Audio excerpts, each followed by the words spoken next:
There is no clarity about the potential that you have within yourself, just the clarity about the duties in front of you.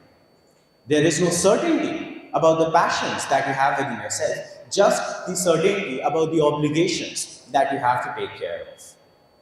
Because if you are dealing with a sense of doubt and a sense of confusion, and if you are feeling that you are just sitting in the shadows of uncertainty in your life, and if you desire to come out of those shadows and step into the light of self-worth, then the mindful revival is what you might require. Now, I am a storyteller, so we are going to be taking this discussion as a story itself. If you have ever read a story, या अगर आपने कभी एक movie को देखा है, आपको पता होगा कि there is one thing very common amongst all the movies and novels and stories. There are parts, right? There is a beginning, middle, and end. Even in human life, that structure that is applied, but we'll talk about that a little later. So, as a storyteller, the tale I'm going to be telling you about today in this mindful revival is going to have 5 acts. The first act is all about the 5 elements. In the Bhagavad Gita, there is a mention of Bhumi Rapunalu Vayu Kamaha, which means the 5 essential elements that this entire universe is made up of. The fire, the wind, the water, the earth, and the space. Everything that you can see in this wide world, and even in the school right now, these chairs, the building, the walls, the bricks, even the mobile phones that you might have in your hand are made up of, in some or the other way, these 5 elements. Interestingly, not only is the universe made up of these 5 elements, but your physical body as a human being is also made up of these 5 elements only. Now, I want you to imagine something very scary for a second. Okay, this is going to sound a bit weird, but there is a hypothetical scenario I would like you to imagine about. Imagine that suddenly all the water from the surface of the earth evaporates. It vanishes. Everything will go in a disbalance, right? The earth will not be able to survive. Or suddenly, all the soil on the surface of the earth vanishes. Do you think that the life forms will survive in any way whatsoever? Of course not. Because it is not just the mere presence of these 5 elements. It is the balance of these 5 elements that allows the life form and the earth and the universe that we look at to exist the way it does. Now that was a bigger scenario to even imagine about, and it might have sounded a bit weird. Let's take a look at a smaller scenario, an orchestra. Let's imagine that on this stage only, you have an annual function for the school and an orchestra with just a few instruments, 10, 20, even 30, they are playing a melodious tune for you. Somebody is on the piano, somebody is playing the guitar, somebody is even singing on the mic, and somebody has a small bell. वो bell सिर्फ एक आध बार ही बजती है in the duration of the entire performance, but it still plays a role. Suddenly, because of some technical issue, the guitar stops playing, or the piano goes out of tune. No matter how much the rest of the performers try to salvage the performance, the melody will be out of sync because there is a disbalance. A small element goes out of balance and it disbalances the entirety of the rest of the equation. Now, let us take a look at an even more personal scenario, which is where the stagnancy comes into the play.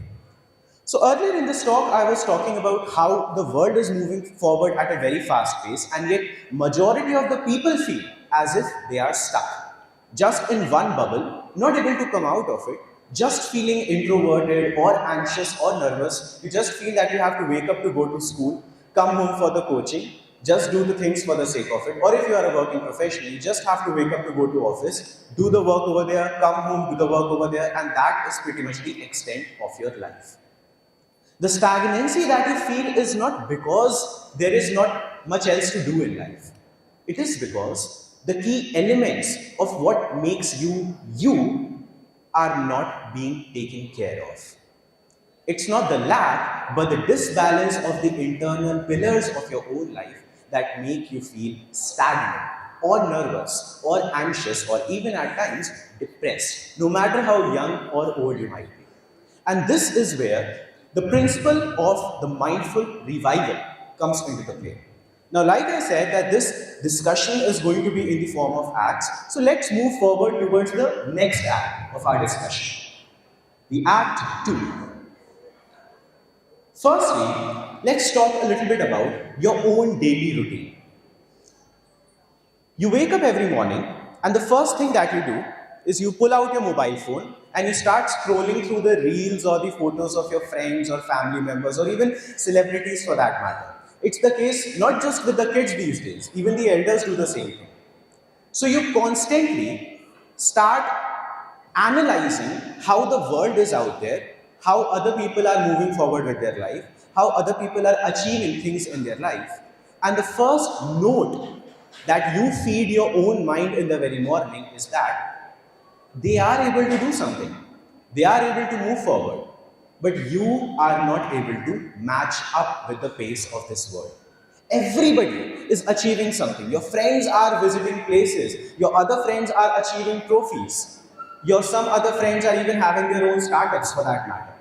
But you are just stuck in one single place. This is the note that you feed yourself in the very morning, and the first thing you do is scroll through those photos or posts on social media. And this is the reality for most of the people around the world. That is where your daily routine starts. Now, from that point onwards, the rest of the day is about constantly comparing yourself with others or constantly criticizing yourself, even internally, that you do not match up with the pace of this world.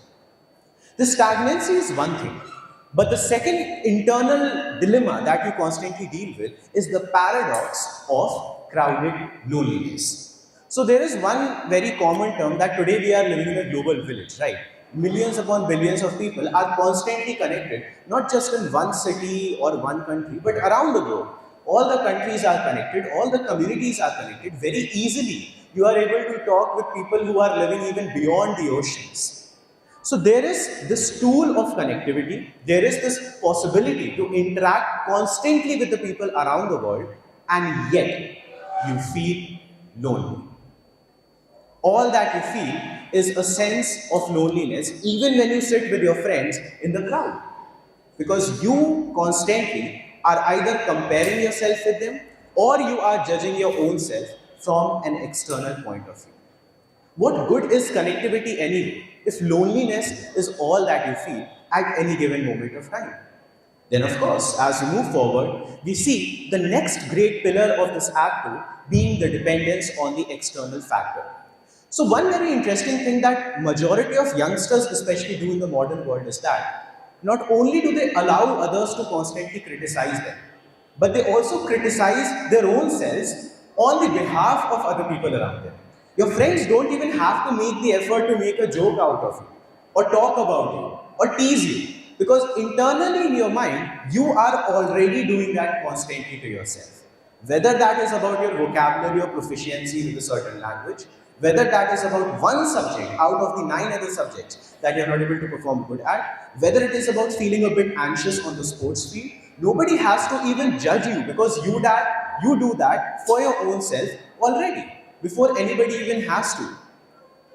Now, when you are constantly measuring yourself, not from your own eyes, not from your personal perspective, but from the perspective of these external elements around you, automatically your mindfulness begins to recede down. And that's where comes the fourth major problem, which is about the all or nothing attitude. So we were talking of the scenario wherein you wake up in the morning, you scroll to the post, you constantly criticize yourself, that's one thing. But there are some ambitious people amongst us as well. Ambitious people who wake up and the first thing that they do is that they prepare a to-do list for their own selves. These are the 5 things that you have to achieve today. These are the 10 things that you have to complete within today. Comes night and you are not able to do all of those 10 things. Maybe you did 8, maybe you did 7. But the first reaction that you have is, If you were not able to do all of these 10 things in your to-do list, then it simply means that you have failed. If you were able to score even 90% marks in most of the subjects, but one subject got you only 70% or 60%, then you have not succeeded. It does not matter. It's either all success or nothing at all. When your criteria for success becomes so high that even your mind cannot match up with it, how can you expect other people around you to inspire you or motivate you or encourage you? And that's where comes the third act of our story. Now, in the beginning, it was introduced that I am a storyteller, which is true. I started writing when I was 16 years old, very similar to the age that many of the students over here are. I was in 11th standard, and our 12th standard was just about to begin.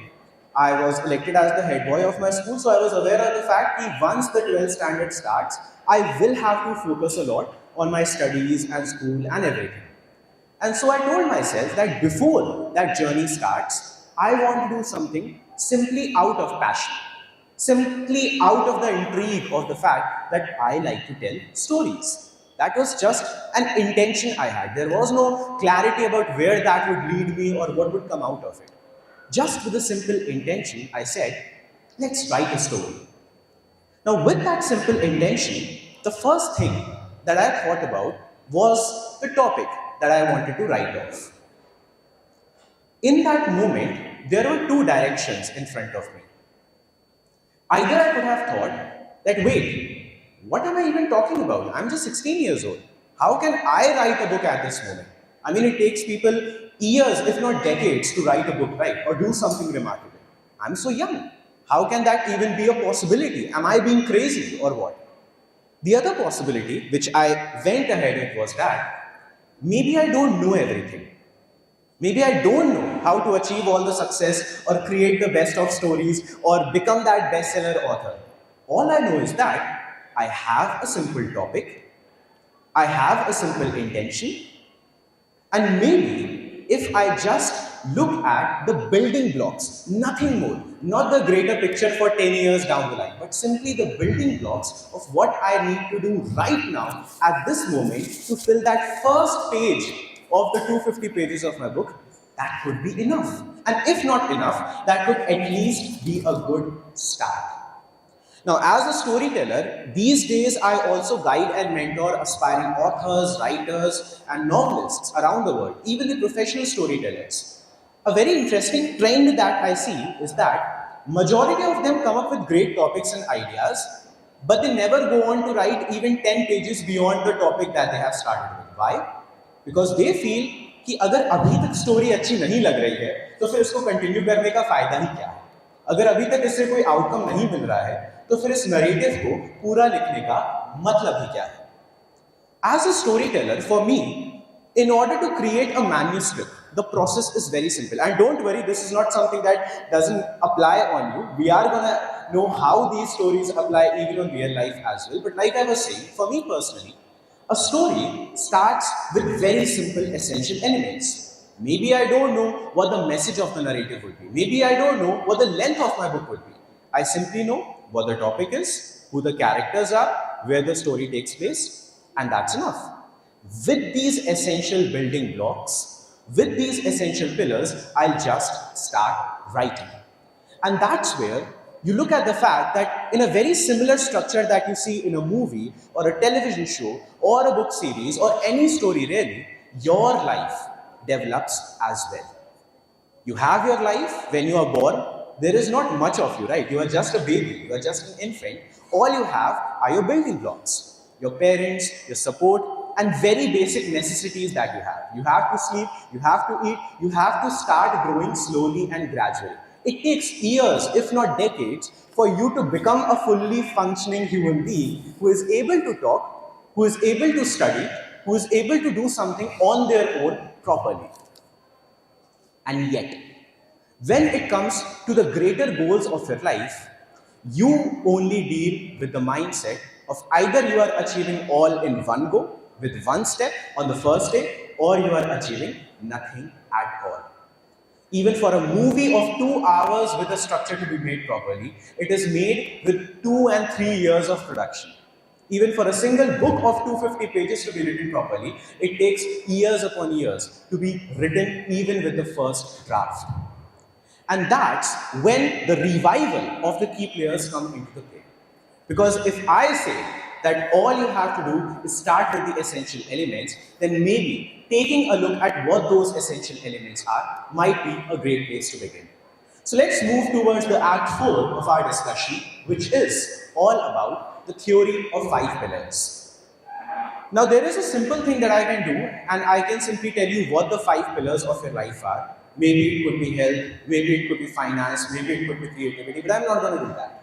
Because if I prescribe what the map of your life should look like, what the structure and the pillars of your life should look like, then I'm basically saying that all of you have to subscribe to the same map for yourself. Then उसमें uniqueness आ ही कहाँ जाती है? How can we even expect for somebody to stand out if everybody is following the same path? Had I followed the same path all those years back, deciding that if all my classmates are just studying right now in the 11th or 12th standard, maybe I need to do the same, how would I have stood out? This is where identifying your 5 pillars on your own comes into the play. Step 1, the brutal introspection. Until and unless you are willing to be honest with who you are, but more importantly, what your weaknesses are specifically, how can you imagine about improving? Let's say that you have your half-yearly examinations and there are 10 subjects. You know that out of those 9 subjects you are strong at. Either you have the option to entirely ignore that one subject you are weak at, or you say that I already know what those 9 subjects are, I'm strong at it, I feel fine. Maybe focusing more on this one weakness I'm well aware of and I feel uncomfortable about, by the way, might be a great place to begin. Now, this is just one example. It could even apply on something related to your health. Maybe you know that you feel very weak when it comes to the sports field. So either you can run away or it becomes one of the key pillars of your life that you have to start working on. Maybe you know that your diet is not proper. Every single day you are having the snacks outside. Every single day you are not improving your body but feeding to it only and only what you are very much aware is not fine for it. So either it becomes something that you are too uncomfortable to even acknowledge, or it becomes yet another pillar of your life that you are brutally honest about. You introspect and you start working on it. But that's where the next step of this theory comes into play, where we say that you have to do a progressive overload. So when I go to the gym, either I can lift the heaviest of weights on the first day, or I can build up my strength leading to those heaviest of weights in a gradual manner. The latter is where the outcome comes. The former is where I might injure myself. It's as simple as that. When you think about improving across the key 5 players of your life, you are simply saying that you are not going to focus on completing 90 goals on a single night, but you simply have these 5 areas that you want to work on. Whether they might be your studies, your dietary habits, your fitness, your creativity, and your passions. Simple, basic, and yet you are telling yourself that you are not going to work even on these 5 simple things all at once. एक एक करके काम करेंगे, एक एक गोल को लेके आगे बढ़ेंगे. First week, you only focus on one thing that you have to work on. Second week, you focus on that first goal, but you work towards the second pillar as well. By third week, you have 3 pillars that you are working on. And by the end of the month, you are able to not just introspect, but even improve yourself across all the important avenues of your life. But that progressive overload is where genuine progress can be seen in your life. And that's where comes the third point, which is, according to me, the most important part of this theory of 5 pillars, the flexible consistency.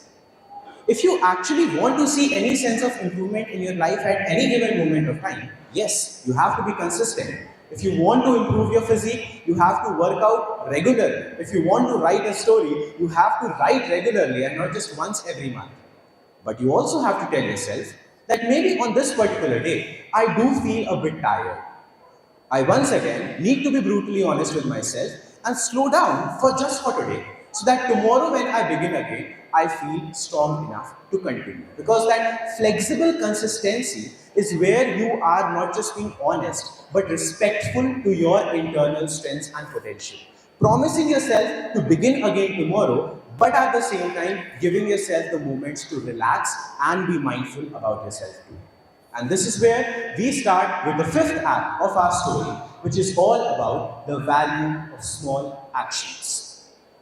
The journey of mindfulness is not too difficult, it's not too complex. It is simply about letting yourself know what really matters, those important avenues that you have a certainty about, you require in your life, but most importantly, telling yourself that every single day, no matter how many to-do lists you create, if you are able to do even 70% of what your goals are, it matters. Even those small progresses, they count.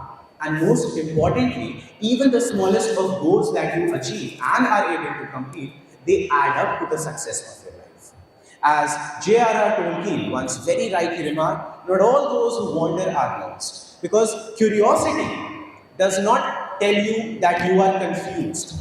Curiosity about how farther you can go and what all still is there to be improved in your life is simply a sign that you are aware of what the important pillars are in your life, and most importantly, with a purpose, passion, and positive mindset, you are able to revive your mind with a perspective that is willing to grow and a mindset that is willing to succeed. Thank you so much.